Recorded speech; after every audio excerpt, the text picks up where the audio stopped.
It was a warm Sunday morning on Maple Lane. Balloons floated gently in the breeze. Tables were set up with food, drinks, and decorations. Laughter echoed across the street. The Maple Lane block party had officially started.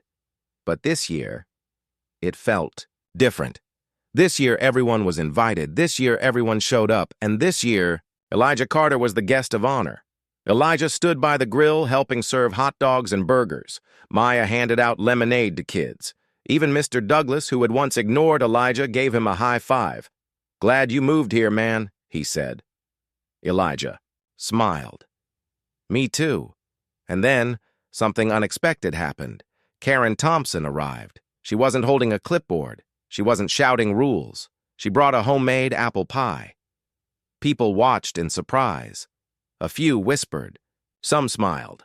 Karen walked straight toward Elijah. "Hope you're not allergic to apples," she joked nervously. Elijah chuckled. "Not at all." She placed the pie on the table and sat down nearby. The atmosphere was peaceful. Neighbors shared. Stories, memories, and laughs. A young girl said to Elijah, "My dad said you're really smart." "Like a computer wizard," Elijah laughed.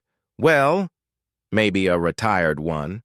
Karen overheard and quietly asked, "What exactly did you do before moving here?" Elijah looked at her kindly.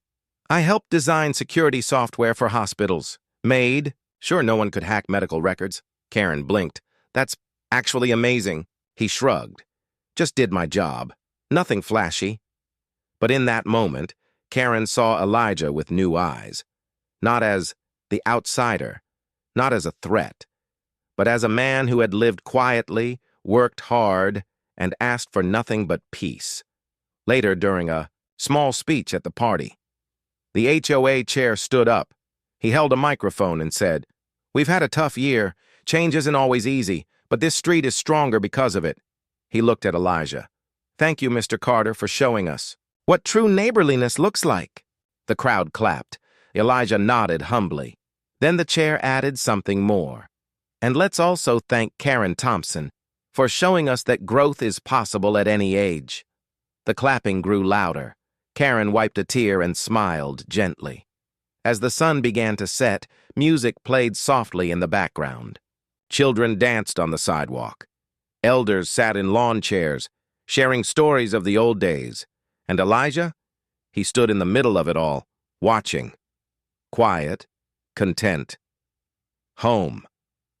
Maya walked up to him and asked, "So, was it worth it?" Elijah didn't speak right away. He looked around.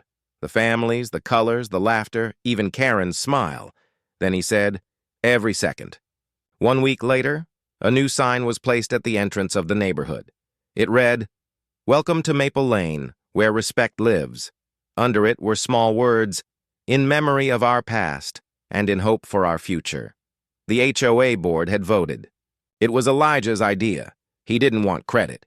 He just wanted a message to remain forever. 1 month later, Karen knocked on Elijah's door again. This time with no papers, no plans, just 2 cups of tea. "Mind some company?" she asked. Elijah smiled. "Always welcome." They sat on the porch, 2 people from different worlds, once divided, now just neighbors. Because this story wasn't just about a house. It wasn't just about race or rules or rights. It was about something deeper, something we all forget sometimes. The power of understanding, the courage to change, the strength to forgive, and the beauty of second chances. Elijah didn't just buy a house. He helped heal a street. And Maple Lane, it would never be the same again. It would be better. One neighborhood, one heart, one future.